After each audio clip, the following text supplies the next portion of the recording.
وَلَقَدْ جَاءَتْ رُسُلُنَا إِبْرَاهِيمَ بِالْبُشْرَى قَالُوا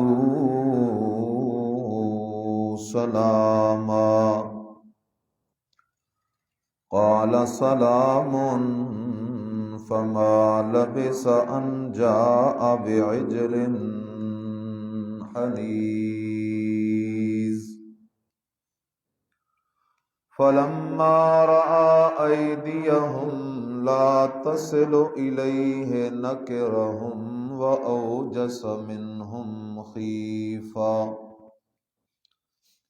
قَالُوا لَا تَخَفْ إِنَّا أُرْسِلْنَا إِلَى قَوْمِ لُوطٍ وَامْرَأَتُهُ قَائِمَةٌ فَضَحِكَتْ فَبَشَّرْنَاهَا بِإِسْحَاقَ وَمِنْ وَرَاءِ إِسْحَاقَ يَعْقُوبَ قَالَتْ يَا وَيْلَتَى أَأَلِدُ وَأَنَا عَجُوزٌ وَهَذَا بَعْلِي شَيْخًا إِنَّ هَذَا لَشَيْءٌ عَجِيبٌ صدق اللہ العظیم۔ معزز سامعین، دنیا دار المصائب ہے، دار البلیات ہے۔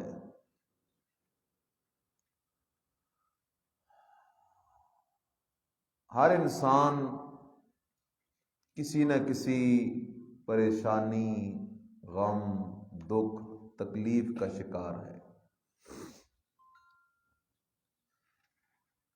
لیکن اگر انسان دنیا کے اندر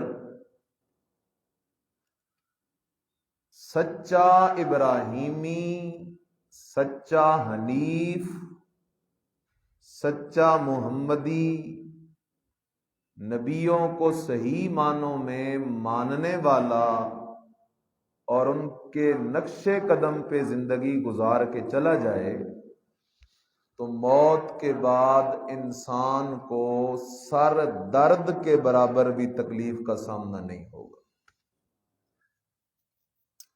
پھر آخرت کے اندر اس کے لیے اللہ کی رحمتیں ہی رحمتیں ہیں، اللہ کی نعمتیں ہی نعمتیں ہیں۔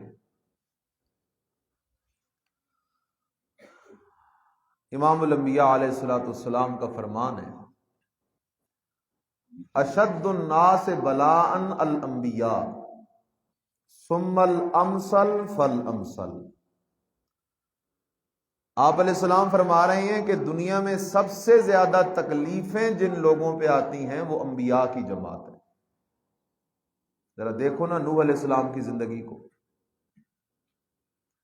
نبی علیہ السلام کی سیرت کا ذرا مطالعہ کرو، ابراہیم علیہ السلام کی زندگی کو ذرا دیکھو، کتنی مشکلات کے اندر انہوں نے زندگیاں گزاری۔ ثم الامثل فالامثل، پھر جو نبیوں کے قریب ہے، پھر جو ان کے بعد ہے، یعنی جو جتنا زیادہ اللہ کے قریب ہوتا ہے اس پہ امتحانات اتنے ہی زیادہ آتے ہیں۔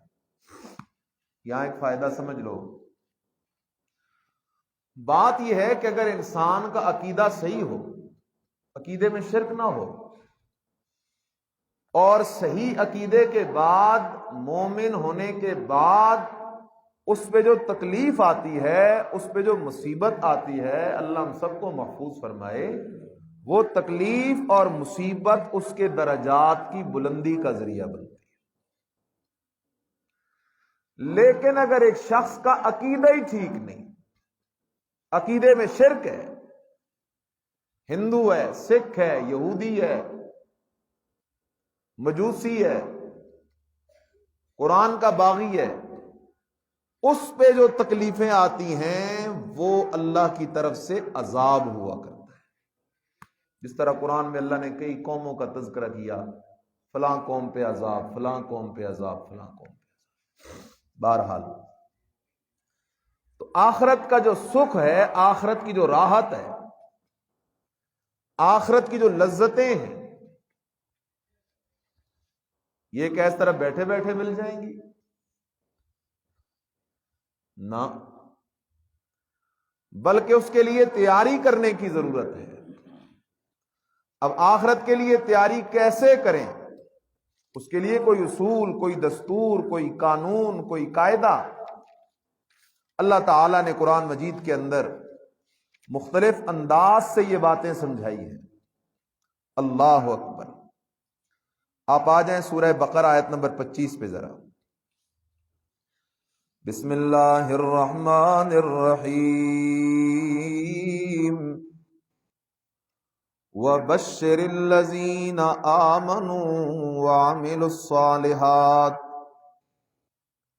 أَنَّ لَهُمْ جَنَّاتٍ تَجْرِي مِن تَحْتِهَا الْأَنْهَارُ كُلَّمَا رُزِقُوا مِنْهَا مِن ثَمَرَةٍ رِزْقًا قَالُوا هَٰذَا الَّذِي رُزِقْنَا مِن قَبْلُ وَأُتُوا بِهِ مُتَشَابِهًا وَلَهُمْ فِيهَا أَزْوَاجٌ مُطَهَّرَةٌ وَهُمْ فِيهَا خَالِدُونَ۔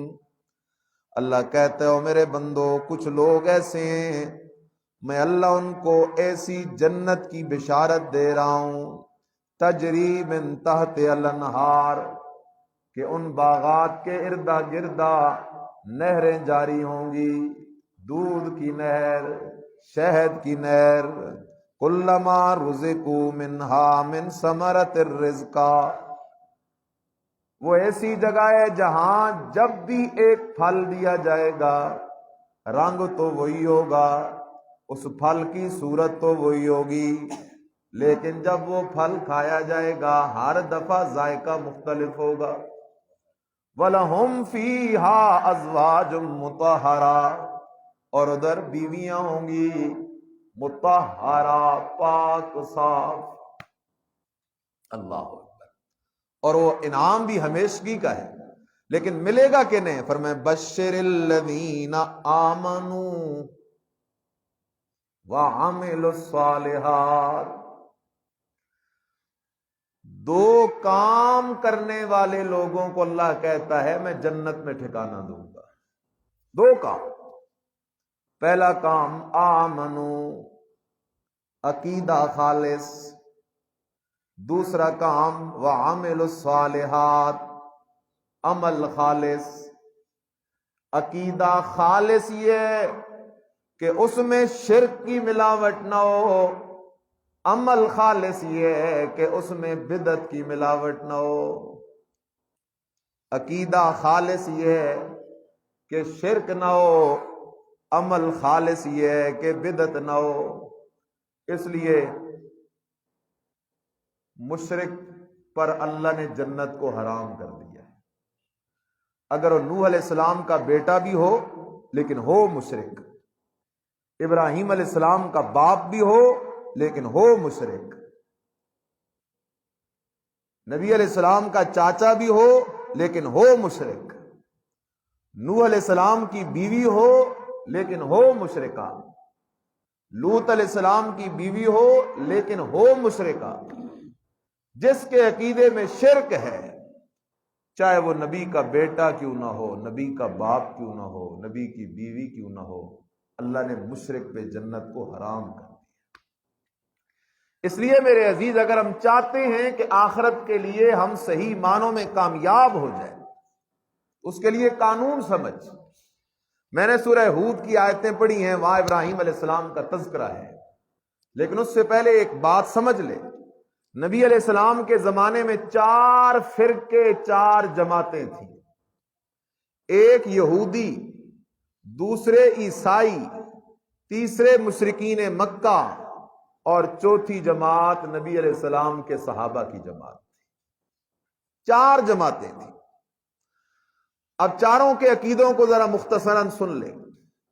یہودی کہتے تھے عزیر علیہ السلام اللہ کا پیارا ہے، عزیر علیہ السلام جو اللہ کے نبی ہیں، وہ کہتے تھے ہؤلاء شفاعنا عند اللہ، یہ عزیر علیہ السلام ہمارا سفارشی ہے، اللہ ہماری سنتا نہیں، عزیر کی موڑتا نہیں۔ عیسائی کہتے تھے حضرت عیسیٰ علیہ السلام اور بی بی مریم یہ دونوں اللہ کے پیارے ہیں۔ وہ حضرت عیسیٰ علیہ السلام اور بی بی مریم کے نام کی نظر، نیاز، منت، منوت، چڑھاوے دیے کرتے تھے۔ یہودی عزیر علیہ السلام کے نام کی 11ویں 12ویں 13ویں دیا کرتے تھے۔ تیسری جماعت تھی مشرکین مکہ کی، وہ کیا کرتے تھے؟ وہ لات، منات، عزا، ہبل انہیں اللہ کے ساتھ شریک سمجھتے تھے۔ اور چوتھی جماعت تھی نبی علیہ السلام کی، اور میرے مدنی کی دعوت تھی قولوا لا الہ الا اللہ۔ عیسائیوں تم بھی غلط ہو، یہودیوں تم بھی کافر اور مشرک ہو، اور مکے کے حاجیوں تم بھی شرک والے رستے پہ جا رہے ہو۔ کیوں؟ اس لیے کہ عزیر اللہ کا نبی ضرور ہے لیکن لا الہ، الہ کوئی نہیں۔ بی بی مریم اور عیسیٰ علیہ السلام اللہ کے پیارے ضرور ہیں لیکن لا الہ، الہ کوئی نہیں۔ لات، منات، عزا اللہ کے علم میں ہے کیسے لوگ ہوں گے، چلو تمہارے محبوب ضرور ہیں لیکن لا الہ، الہ کوئی نہیں، الا اللہ، الہ اکیلا۔ سمجھنا بات کو، جو بات کرنا چاہتا ہوں بڑی ضروری ہے۔ اب پارٹیاں چار تھیں۔ یہودی کہتے تھے ہم ابراہیمی ہیں، عیسائی کہتے تھے ہم ابراہیمی ہیں، مکے کے حاجی کہتے تھے ہم ابراہیمی ہیں، اور نبی علیہ السلام کی دعوت تھی کہ ہم ابراہیمی ہیں۔ اب فیصلہ ہونا ضروری تھا کہ ابراہیمی کون ہے۔ چاروں کا دعویٰ تھا ہم ابراہیمی ہیں، جس طرح آج کل سب کا دعویٰ ہے ہم اہل سنت ہیں۔ قبر کا پجاری بھی اہل سنت، قبر پہ سجدے، سجود، طواف، نظریں، نیازیں دینے والا بھی اہل سنت، اور جو لوگ کہتے ہیں کہ قبروں پہ نظریں، نیازیں دینا یہ شرکیہ کام ہے وہ بھی اہل سنت۔ اور آگے جاؤ، پیرانے پیر شیخ عبد القادر جیلانی رحمت اللہ تعالی علیہ قبروں کے پجاری کہتے ہیں عبد القادر جیلانی ہمارے ہیں، اور توحید کے دیوانے کہتے ہیں عبد القادر جیلانی ہمارے ہیں۔ اور آگے جاؤ، جتنے بھی مذہبی طبقات ہیں، ایک کہتا ہے ہم حضرت علی کے رستے پہ ہیں، دوسرا کہتا ہے ہم حضرت علی کے رستے پہ ہیں۔ اور آگے جاؤ، جتنے کلمے پڑھنے والے ہیں، ایک کا دعویٰ ہے میں محمدی ہوں، دوسرے کا دعویٰ ہے میں محمدی ہوں۔ آؤ آج ان سب کا فیصلہ قرآن سے کرا لیتے ہیں۔ قرآن نے بنیاد پہ ہاتھ رکھا ہے، قرآن نے بتایا ہے لوگوں سچا ابراہیمی کون ہے، جھوٹا ابراہیمی کون ہے، اصلی ابراہیمی کون ہے، نقلی ابراہیمی کون ہے، 1 نمبر ابراہیمی کون ہے، 2 نمبر ابراہیمی کون ہے۔ اور جب یہ بات ہمارے سامنے آ جائے گی تو فیصلہ ہو جائے گا، سچا محمدی بھی وہی ہے جو سچا ابراہیمی ہے، سچا صدیقی بھی وہی ہے جو سچا ابراہیمی ہے، سچا فاروقی بھی وہی ہے جو سچا ابراہیمی ہے، سچا حیدری بھی وہی ہے جو سچا ابراہیمی ہے، سچا عثمانی بھی وہی ہے جو سچا ابراہیمی ہے، سچا اہل سنت بھی وہی ہے جو سچا ابراہیمی ہے۔ شیخ عبد القادر جیلانی کو سچا ماننے والا بھی وہی ہے جو سچا ابراہیمی ہے۔ اب سچا ابراہیمی کون ہے؟ آؤ سورہ آل عمران پہ کھولو قرآن ذرا۔ بسم اللہ الرحمن الرحیم، آیت نمبر 67۔ ما کان ابراہیم یہودیا ولا نصرانیا ولیکن کان حنیفا مسلما وما کان من المشرکین ان اولی الناس بابراہیم للذین اتبعوہ وہذا النبی والذین آمنوا واللہ ولی المؤمنین۔ اللہ کا قرآن دیکھنا، اللہ کا قرآن کہتے ہو لوگو یہ یہودی نبیوں کی اولاد ضرور ہیں لیکن ابراہیمی نہیں ہیں، عیسائی نبیوں کی اولاد ضرور ہیں لیکن ابراہیمی نہیں ہیں، مکے والے مکے کے رہنے والے ضرور ہیں، حاجی ضرور ہیں، نمازی ضرور ہیں لیکن ابراہیمی نہیں ہیں۔ اللہ سچا ابراہیمی کون ہے؟ فرمایا سچا ابراہیمی میرا محمد صلی اللہ علیہ وسلم اور میرے محمد کی پیروی کرنے والے ہیں۔ اللہ فرق کیا ہے؟ فرمایا ما کان من المشرکین، اور لوگوں یہودی بھی مشرک، عیسائی بھی مشرک، مکے والے بھی مشرک، اور جو مشرک ہوگا وہ ابراہیمی نہیں ہو سکتا۔ ابراہیمی وہ ہے جو مشرک نہیں، جو مشرک ہے وہ ابراہیمی نہیں، اور جو ابراہیمی ہے وہی محمدی ہے، جو ابراہیمی ہے وہی صدیقی ہے، فاروقی ہے، عثمانی ہے، حیدری ہے، وہی پیران پیر عبد القادر جیلانی کا چاہنے اور ماننے والا ہے۔ اس لیے قرآن کا قانون سمجھنا، قرآن نے وجہ ذکر کی ما کانا من المشرکین۔ اللہ اگلی بات بڑی ضروری ہے، تھوڑی توجہ کریں تاکہ یہ بات حل ہو جائے۔ ہمارے معاشرے میں لوگ کہتے ہیں اور جی مکے والے تو اس لیے مشرک تھے کیونکہ وہ بتوں کو سجدہ کرتے تھے، بتوں کے نام پہ نظریں نیازیں دیتے تھے، بتوں کو مشکل کشا حاجت روا سمجھتے تھے۔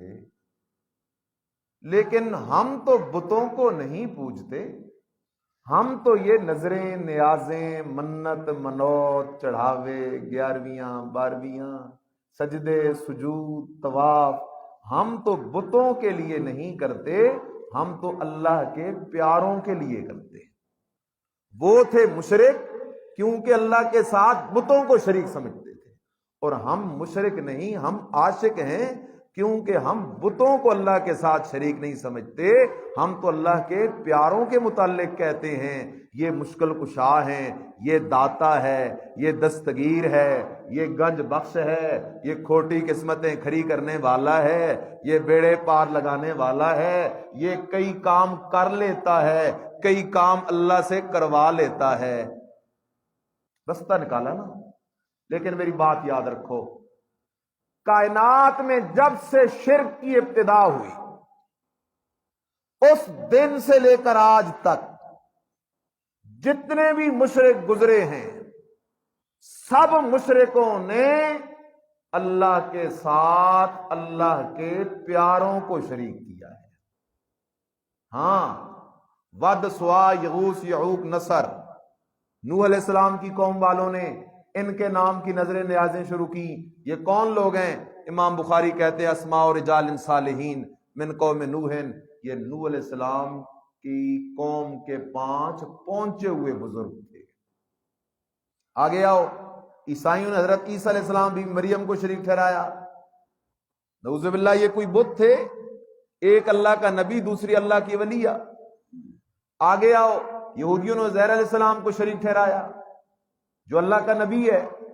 لات منات عزا یہ بھی کوئی بت تھے نہیں، اصل کے اندر لات مکے کا ایک نیک آدمی تھا جو سارا سال ستو سٹور کرتا، اور حاجی جب آتے تو ان کو ستو کا شربت پلاتا۔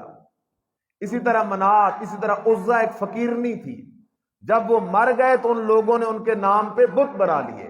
فرق یہ تھا اس زمانے کا مشرک بھی ولیوں کو، نبیوں کو اللہ کے ساتھ شریک ٹھہراتا تھا، آج کا مشرک بھی اللہ کے نبیوں، ولیوں، پیروں، فقیروں کو اللہ کے ساتھ شریک سمجھتا ہے۔ فرق یہ ہے ان کے سامنے بت تھا، ان کے سامنے قبر ہے۔ ان کا عقیدہ بھی یہ تھا، اس بت کے سامنے ہم نظر نیازیں دیتے ہیں، حضرت خوش ہوتے ہیں اور خوش ہو کر ہمارے کئی کام کر دیتے ہیں، کئی کام کروا دیتے ہیں۔ اور آج کے اس کا بھی عقیدہ ہے، ہم قبر پہ جاتے ہیں، نظر نیازیں دیتے ہیں۔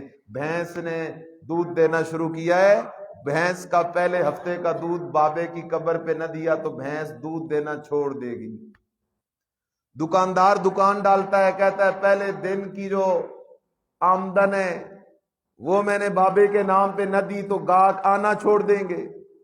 اور میرے عزیز فرق کوئی نہیں ہے، اس لیے قانون سمجھ، سچا ابراہیمی وہ ہے جو مشرک نہیں۔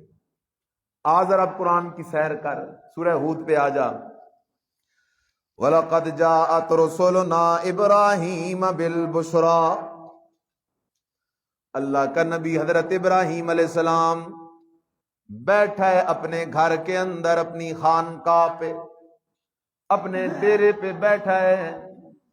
ایک دم مہمان آ گئے، مہمانوں نے آ کے سلام کیا، قالوا سلاما، مہمانوں نے آ کر سلام کیا، حضرت ابراہیم علیہ السلام نے سلام کا جواب دیا۔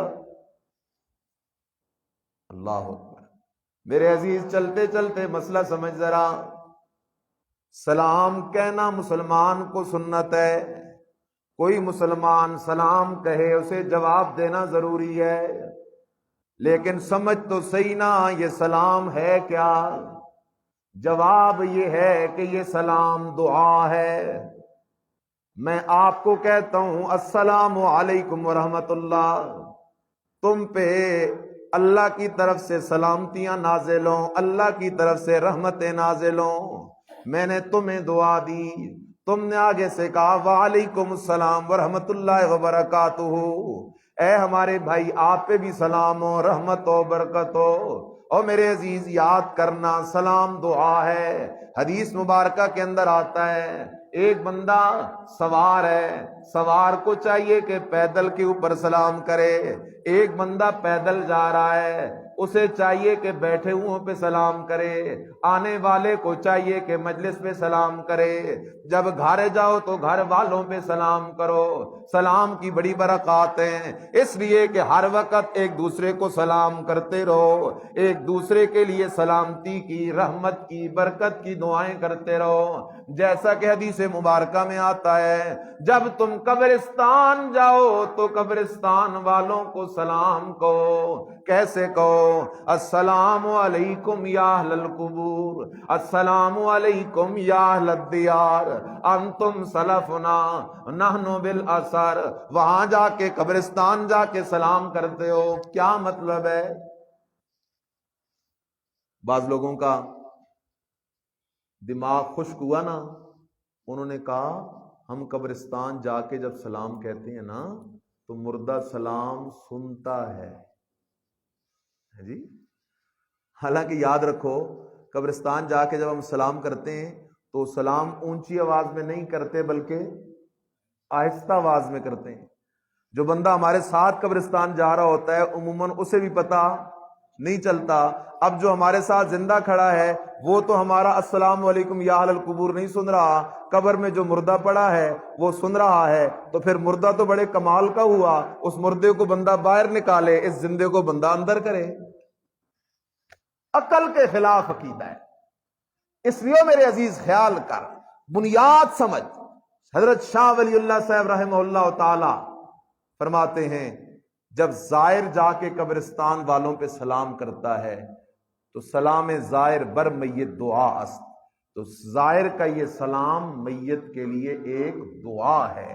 اور وہاں جب تو کہتا ہے نا السلام علیکم یا اہل القبور، یہ سلام وہ قبر والا نہیں سنتا، یہ سلام عرش والا سنتا ہے، اور عرش والا سن کے اگر وہ قبرستان والے رحمت کے لائق ہوئے یعنی مشرک نہ ہوئے تو اللہ وہاں رحمتیں اور سلامتیاں نازل کرتا ہے۔ ایک قدم اور آگے جا، روضہ رسول کی اللہ مجھے تجھے سب کو زیارت کی توفیق نصیب فرمائے، وہاں بھی عقیدہ پتھر پہ لکیر کی طرح رکھ کہ روزے کی جالی پہ بھی جا کے تو کہے گا السلام علی رسول اللہ، السلام علی ابی بکر، السلام علی عمر، تو خیال کرنا وہاں بھی جو تو سلام کرے گا تیرا وہ سلام نبی علیہ السلام نہیں سن سکتے، کیونکہ میرے مدنی کی روح کا ٹھکانہ جنت الفردوس ہے، سقفہ عرش الرحمن، اوپر میرے رحمان کا عرش ہے، نیچے میرے مدنی کا ٹھکانہ ہے۔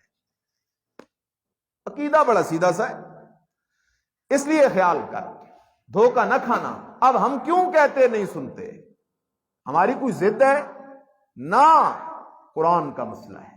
قرآن بار بار کہتا ہے اِنَّكَ لَا تُسْمِعُ الْمَوْتَىٰ وَلَا تُسْمِعُ الصُّمَّ الدُّعَاءَ إِذَا وَلَّوْا مُدْبِرِينَ فَإِنَّكَ لَا تُسْمِعُ الْمَوْتَىٰ إِن تَدْعُوهُمْ لَا يَسْمَعُوا دُعَاءَكُمْ مَا أَنَّ اللَّهَ يُسْمِعُ مَن يَشَاءُ مَا أَنتَ بِمُسْمِعٍ مَّن فِي الْقُبُورِ۔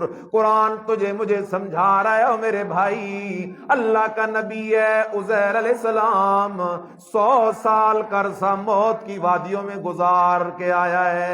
اللہ اکبر، زمین کے اندر دفن بھی نہیں ہوا، زمین کے اوپر حضرت عزیر علیہ السلام کا بدن رہا۔ 100 سال کا عرصہ موت کی وادیوں میں گزار دیا۔ اللہ کے نبی عزیر علیہ السلام نے 100 سال کے بعد اللہ نے عزیر علیہ السلام کو دوبارہ زندہ کیا۔ ثم بعثا، پھر اللہ نے سوال کیا، نبی نے جواب دیا، قرآن نے بات ہم تک پہنچا دی۔ کتنی مضبوط قسم کی بات ہے۔ اللہ کہتا ہے میں نے اپنے نبی عزیر سے پوچھا، میرا عزیر کم لبستا، موت کی وادیوں میں کتنا زمانہ گزار کے آ رہا ہے؟ نبی نے جواب دیا لبستو یومن او بعض یوم، اللہ ایک دن گزرا ہوگا یا آدھا دن گزرا ہوگا، یعنی پکی بات کا نبی کو پتا کوئی نہیں، ایک گزرا ہے یا آدھا گزرا ہے۔ اللہ کا قرآن کہتا ہے بل لبست مئۃ عام، اور میرے نبی ایک دن نہیں، آدھا دن نہیں، بلکہ تو نے تو پورے 100 سال گزار دیے۔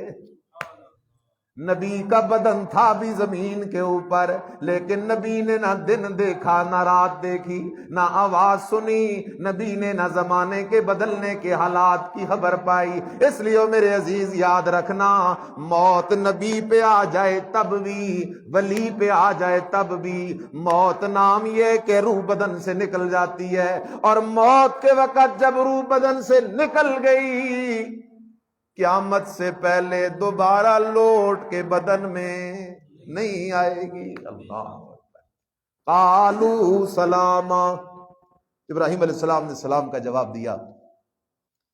ابراہیم علیہ السلام بھاگ کے گھر چلے گئے، مہمان آ گئے ہیں۔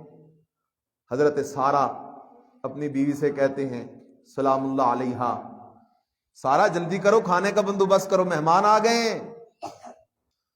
فوراً گائے کا ایک بچہ ذبح ہوتا ہے، اس کو بھون لیا جاتا ہے، کھانا تیار ہو گیا۔ حضرت ابراہیم علیہ السلام کھانا لے کے آ گئے، مہمانوں کے سامنے رکھا۔ اور میرے عزیز نبی مہمان نواز ہوتا ہے، کبھی بڑا مہمان نواز ہوتا ہے۔ کھانا لا کے مہمانوں کے سامنے رکھا، قرآن کہتا ہے فما لبث ان جاء بعجل حنیذ، زیادہ دیر نہ لگائی، جلدی جلدی ایک بھنا ہوا بچڑا لا کے، گائے کا بچہ لا کے مہمانوں کے سامنے رکھ دیا، کھانا تیار کر کے پیش کر دیا۔ اللہ اکبر، خیال تو کر نظر آ، سبحان اللہ، اللہ اکبر۔ فلما رأى أيديهم لا تصل إليه نكرهم وأوجس منهم خيفة، کھانا مہمانوں کے سامنے رکھ دیا، مہمان ہے کہ کھانا، ابراہیم علیہ السلام پریشان ہونے